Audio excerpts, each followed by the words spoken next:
A lot of boxing, a lot of sparring, all the physical training, running, lifting weights, that's beautiful. But you need to practice on what you have to do, and you have to box. So you should do as much boxing as possible leading up to the fight. Who am I? You know, who am I to the people? You know, I have a kid now, like I said before. Honestly, it's just that fatherhood time. You know, I haven't yet spent much more time with my son as I would want to. And he'll understand that as he gets older. If I can see, like, how can I change and how can I give my son more knowledge rather than luxury things, then I'm gonna do that. You know, and the take back is really just about inspiring others like we always do, and grabbing everything, becoming a two-time undisputed world champion, breaking history, making more records, doing things that people have yet to see. And I'm just grateful to even be here, honestly. You're hitting the bag, right? I see you hitting it when you walk. I want you to do like this. Boom, boom, boom, boom. You keep boom, boom, boom, boom. How long you can do that? 1, 2, 1, 2. A combination, boom, like punch. Boom, boom, boom, boom, boom. And of course, hard work pays off. So this is where it shows. And yeah, man, I think that's the hardest part, though, is taking it all in. I think that's the hardest part, taking it all in. Because I want more. I'm not happy. I'm not satisfied yet. I need more. What else more do you want? What huh? Is more boxing can give you? I need to put my foot in their neck, Mike. Oh, you want to hurt people? I want to hurt them. That's a good one. You know what? You know what I love about you, Mike? Is that right there. You always wanted your foot on their neck. Yeah. And I love that because it's the best feeling, man. That's what the believe it or not, that's what the people want. Yeah, of course. People want that. Mike Tyson just walked into Teofimo Lopez's training camp, and everything about this Shakur Stevenson fight just changed. We're talking about Iron Mike personally coaching Lopez through peekaboo drills, sharing secrets that made him the most feared heavyweight on the planet, and then dropping public warnings about Stevenson that sound like respect wrapped in a threat. This isn't just training footage going viral. This is psychological warfare at the highest level, and one of these fighters is about to get blindsided by what's coming next. I just say to God, I need your help here. Because I'm about to do something that you know I'm not built to do, and that's quit.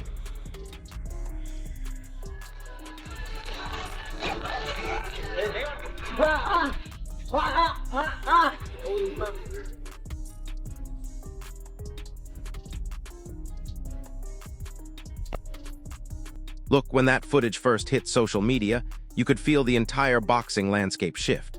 There's Mike Tyson, looking sharp as ever, running Lopez through rapid-fire reflex drills and those signature slip-and-counter sequences that turned Tyson into a wrecking machine in his prime. This isn't some celebrity photo op or casual gym visit. We're watching a living legend transfer decades of battle-tested knowledge to a fighter who already hits like a truck. The clips have been shared millions of times across every platform, and for good reason. When Mike Tyson decides to personally invest his time in your development, that's not just coaching. That's a declaration of war against everyone else in the division. Every trainer, every analyst, every fighter watching those clips knows exactly what this means. Lopez isn't just training hard anymore. He's absorbing the same fundamentals that made Tyson unstoppable, and that changes everything about how this Stevenson fight plays out.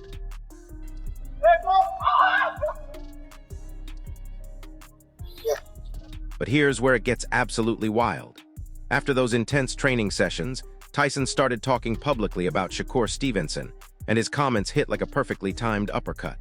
On one hand, he genuinely praised Stevenson's incredible polish and unmatched ring IQ, calling him a true boxing savant with skills that demand respect. But then Tyson got brutally honest about what it really takes to survive someone with Lopez's explosiveness at this elite level. He basically said, "Yeah, Shakur's skilled, but don't underestimate what's coming for you." Think about that for a second. If you're Shakur Stevenson and Mike Tyson, a man who literally rewrote the blueprint for intimidation, is telling you to be careful, that's not just advice. That's the kind of public pressure that either makes champions sharper or breaks their focus completely. And the way Tyson delivered it, with that mix of respect and warning, you know it's designed to get inside Stevenson's head long before the first bell rings. Do you recognize this energy? Energy is beautiful. but we need doing something to match it. We need some. Can't nobody match know. this energy, Mike. Come on. I know, but you're looking at it, and this used to be a space that you lived in. There's no doubt about it. That's why I'm getting excited with the other opponent.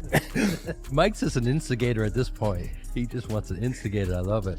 Yeah, but you know, I think the biggest thing about it though is that guys like yourself, legends, I call it, is you guys paved the way. And I appreciate the sport so much, but there was one thing that you had once said, it's like, the way I love the sport, it could hurt you though, because it could break your heart many times. Oh, many times. And that's what it's been doing. Man. You know, I love it, I love the sport, but my biggest thing now, my goal is not about, yes, the financial funds and all that, absolutely. Get paid, we risk our lives. But the whole thing is about making the fights happen that people want to see. Now let's talk about what this actually means strategically, because this goes way deeper than just good training footage.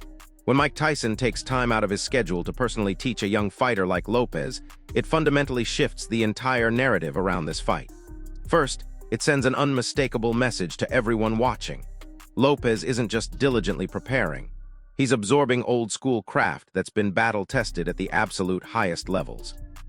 We're talking about techniques that made Tyson one of the most devastating fighters in boxing history. Second, and this is crucial, it injects massive uncertainty into the minds of future opponents. Tyson's peekaboo style is built on ultra-compact defense, devastating counters, and supernatural timing.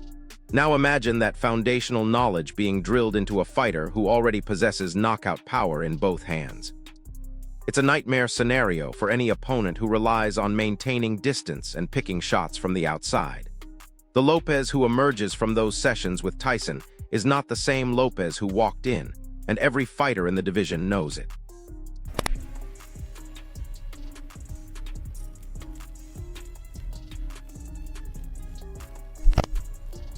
And get this, we're looking at what can only be described as the perfect psychological triangle.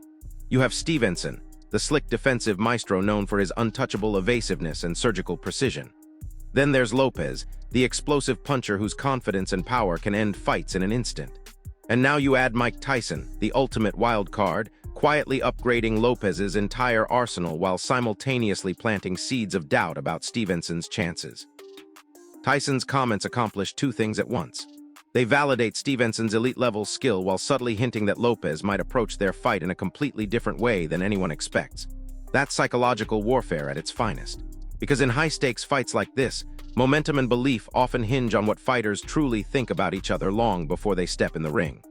Tyson just shifted that entire dynamic with a few carefully chosen words and some viral training footage. You think the further you pull your hand back, the harder you punch, but it's not. Punching comes with relaxation, real good pinpoint accuracy punching. You can hit a guy at the pop and boom, hit the guy at the right. Here's where it gets tactical, and this is what should have Stevenson's team seriously concerned. When we analyze Shakur's greatest strengths, we're talking about unparalleled distance control, mesmerizing head movement, and a surgical approach to turning defense into offense. He operates like a master craftsman, making micro-adjustments, exploiting tiny pockets of space, and controlling every detail of the engagement. His entire game plan relies on keeping fighters at the end of his jab, frustrating them with movement, and capitalizing when they overcommit out of desperation. That strategy has worked beautifully against every opponent he's faced so far. But here's the problem. That entire approach assumes his opponent will eventually make mistakes born from aggression and impatience. It expects fighters to stumble into errors while chasing him around the ring. Stevenson's success depends on having the space and time to execute his technical brilliance without getting dragged into chaotic exchanges. And if you put in a 3, 2, 1, back, so many years. Yeah, follow push through, and you have a good fight. 3, press, 1, 2, 3, back flat, 1,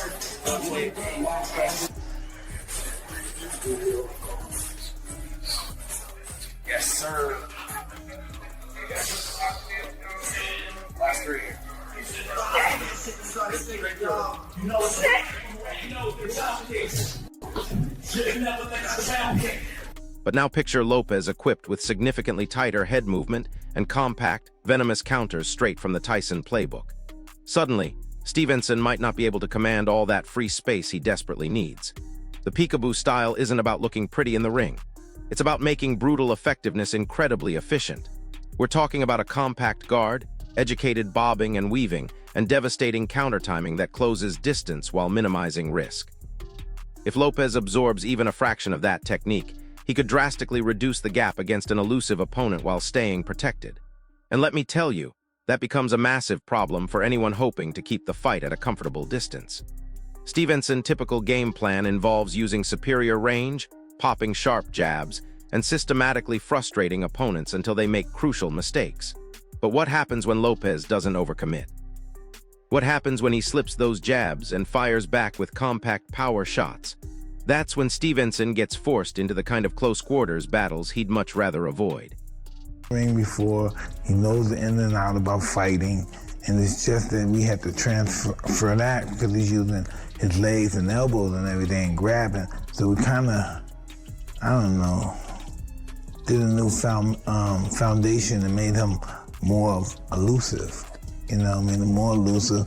He throws his punches with just bad intentions. And I used to believe the consistency of the hard punches to the... Now listen to this part, because the media angle here is absolutely genius.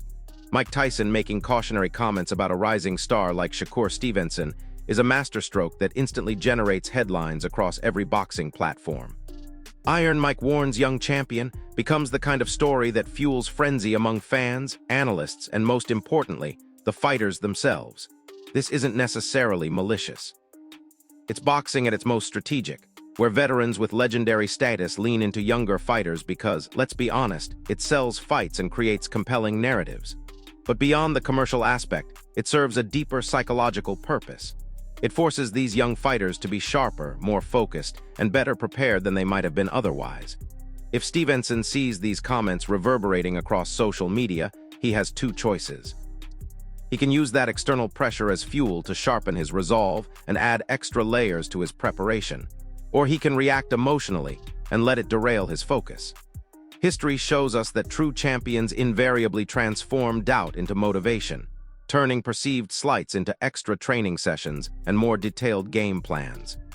Well, so you have to have a constant attack. You can't go out there toe-to-toe slugging. You gotta cut him off, chase him. Mm-hmm. Cut the ring off. Yeah. I think he's got good footwork. He had good speed, too. He's got great speed. He's got great power. But wait, it gets even more interesting when you consider the strategic theater at play here.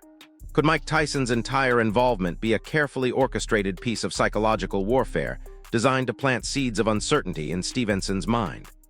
Boxing has always been as much about mental games as physical combat, and a viral clip of Tyson whispering technical secrets to Lopez is powerful theater. It forces Stevenson and his team to respond, either publicly or privately, and that response reveals strategic insights. Do they counter with leaked sparring footage showing Shakur's dominance? Do they amplify his defensive genius in interviews? The social media war becomes another round to win, and both camps know it. We've already seen new training footage emerging from Stevenson's camp, which tells you they're taking this seriously. They understand that perception matters just as much as preparation, and they're not about to let Tyson's comments go unanswered without showing the world that their fighter is ready for whatever Lopez brings.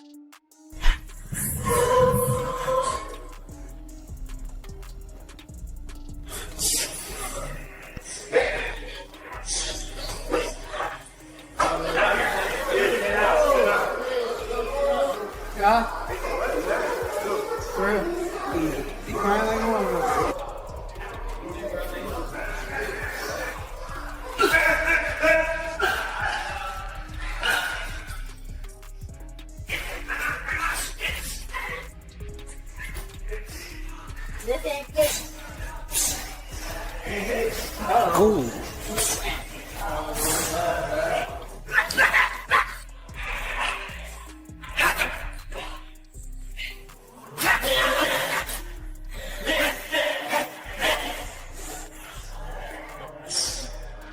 I'll have to drop a heavy up. You look.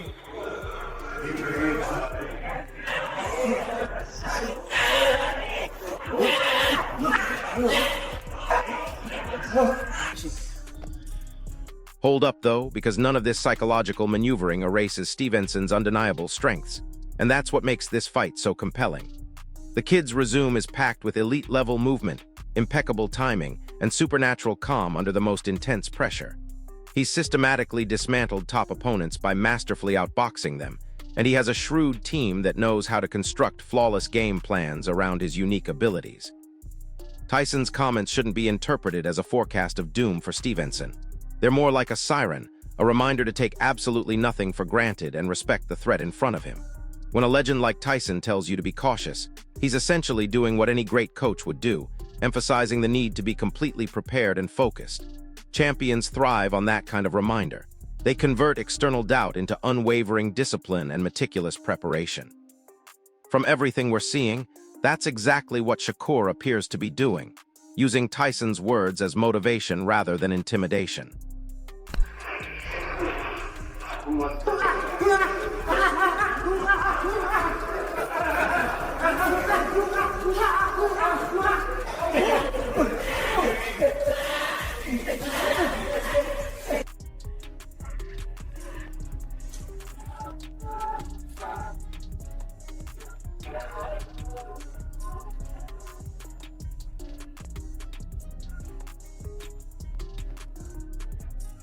Tom, you got Tom. January 31st. Cool, gonna beat your head. Put that in there. Loosen up a little bit. Shadow boxing, get some sparring. Maybe about 8 to 10 rounds. And everybody talking about Teo gonna win. Y'all all know that he gonna lose, bro. Shakur actually fight accurate people, like not bums. Like he fought Oscar Valdez. Tank pulled out the fight because he's scared. Ryan Garcia's scared. Like they all scared. Even Devin Haney. Shakur gonna stop him. This easy. That's so easy. Y'all already know the question. Shakur on top.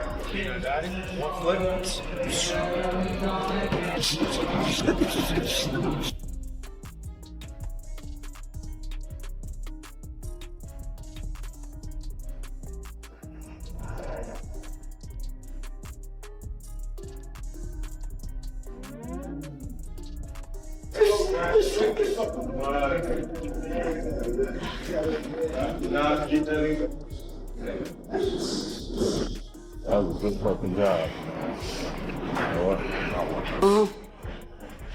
I don't know. It ain't like I said. Your boxing get better by the hour. Okay. Soon you'll be undefeated.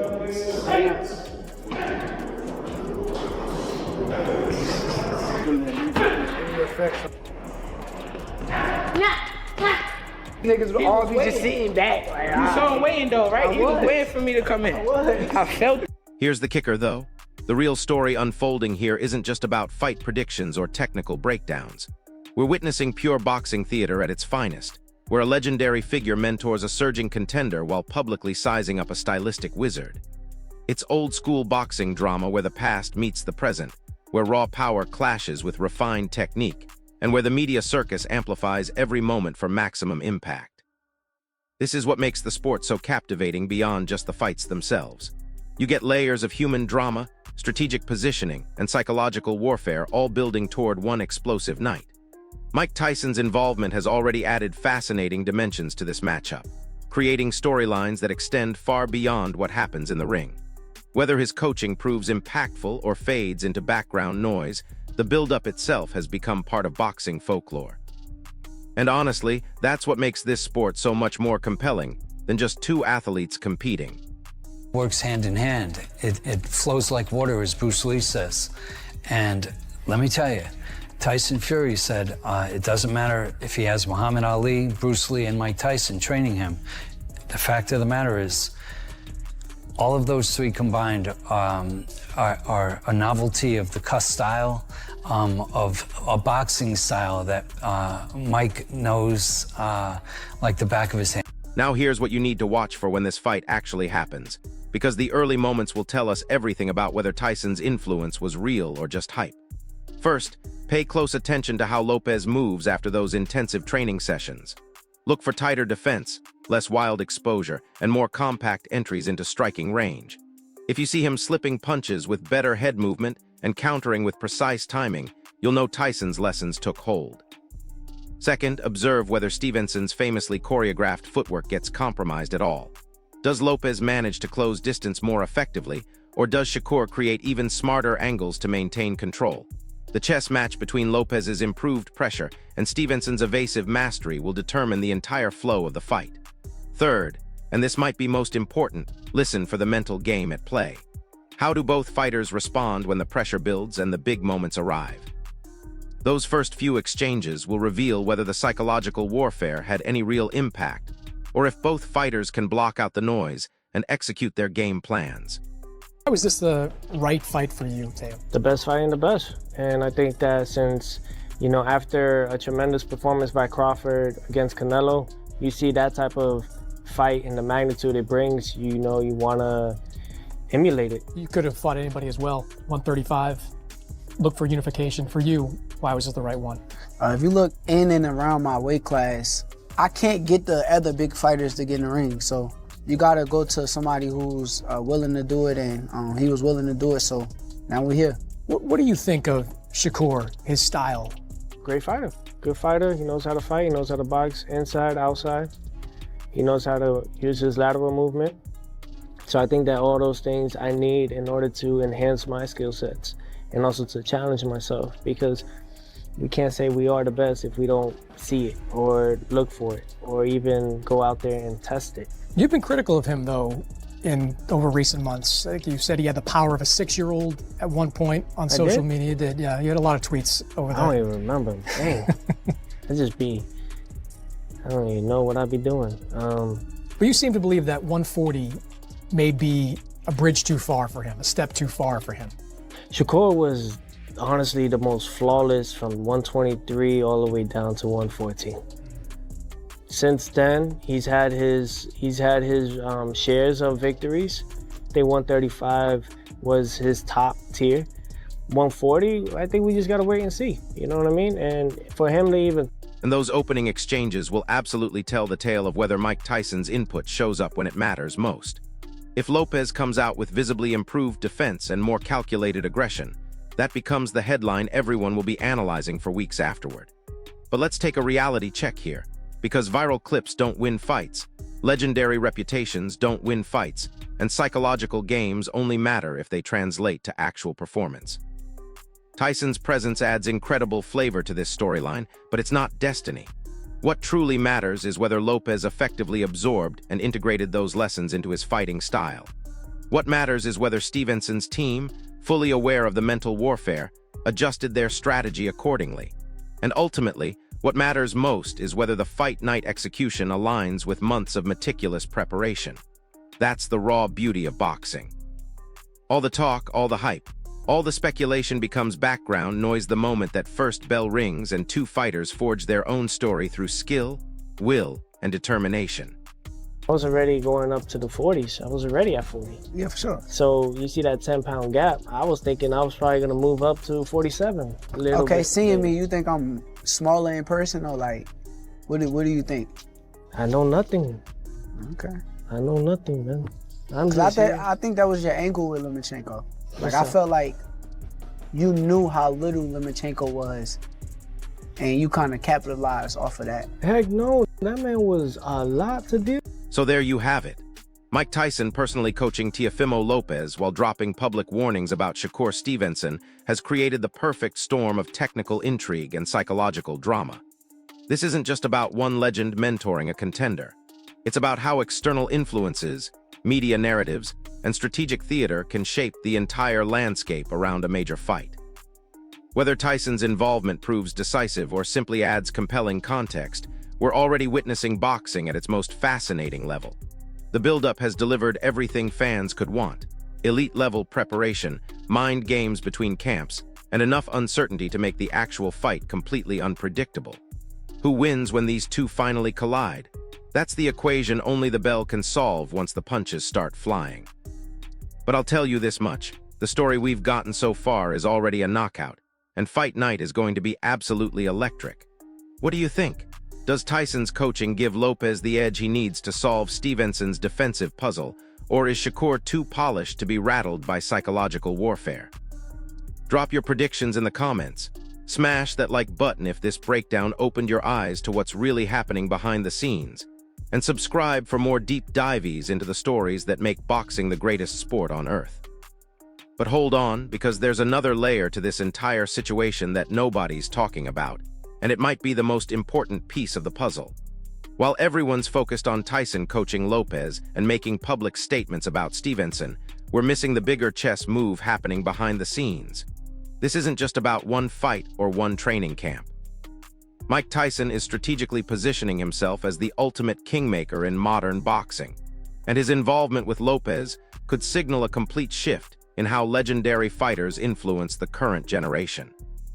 Think about it from Tyson's perspective for a second. He's not just randomly showing up to help Lopez prepare for Stevenson. Iron Mike is building his own legacy as a mentor and strategic influence in today's boxing landscape. By aligning himself with a fighter like Lopez, who already has devastating power and championship aspirations, Tyson is essentially betting on the future while cementing his relevance in the present. This creates a ripple effect throughout the entire sport. Other young fighters are going to start seeking out legendary mentors. Other Hall of Lopez might follow Tyson's lead. And suddenly, we have a new dynamic where the past generation directly shapes championship fights through hands-on involvement, rather than just commentary from the sidelines. And here's where it gets really fascinating from a business standpoint. Tyson's viral training footage with Lopez isn't just generating buzz for this one fight. It's creating a template for how boxing legends can stay actively involved in the sport's biggest moments while building their own brand value. Every clip, every public comment, every training session becomes content that drives engagement across multiple platforms. We're talking about millions of views, countless social media discussions, and mainstream media coverage that extends far beyond traditional boxing audiences. Tyson has essentially created a masterclass in staying relevant while genuinely adding value to the sport he dominated decades ago. But let's get tactical about what this means for both fighters moving forward, because the implications extend way beyond just fight night. If Lopez wins this fight, especially if he does it using techniques clearly influenced by Tyson's coaching, it validates this entire approach and probably leads to more high-profile mentorship situations. Tyson's becomes not just a champion, but a symbol of how legendary guidance can elevate already elite fighters to another level. That's marketing gold and sets up even bigger fights with even more compelling storylines. On the flip side, if Stevenson wins convincingly, it proves that modern technical excellence can overcome old-school power and intimidation tactics, which creates its own powerful narrative about evolution in boxing. Now here's something that should have every boxing fan excited about what comes next. Regardless of who wins this fight, we're witnessing the birth of a new era where active legends become integral parts of championship preparation rather than just spectators. Imagine if this trend continues, and we start seeing other Hall of Famers taking personal interest in developing current fighters. Picture Floyd Mayweather spending weeks perfecting defensive techniques with rising welterweights, or Roy Jones Jr., teaching his supernatural speed and timing to up-and-coming middleweights. The knowledge transfer possibilities are endless, and it could revolutionize how fighters prepare for the biggest moments of their careers. What makes this even more compelling is how it changes the entire narrative structure of boxing promotion. Instead of just selling fights based on records, personalities, and rankings, we now have legendary mentorship as another layer of storytelling. Fans aren't just watching Lopez versus Stevenson anymore. They're watching Tyson's influence versus Stevenson's pure technical evolution. They're invested in whether legendary wisdom can overcome modern boxing science. That's the kind of multi-dimensional storytelling that creates casual fans and keeps hardcore enthusiasts completely engaged throughout the entire build-up process.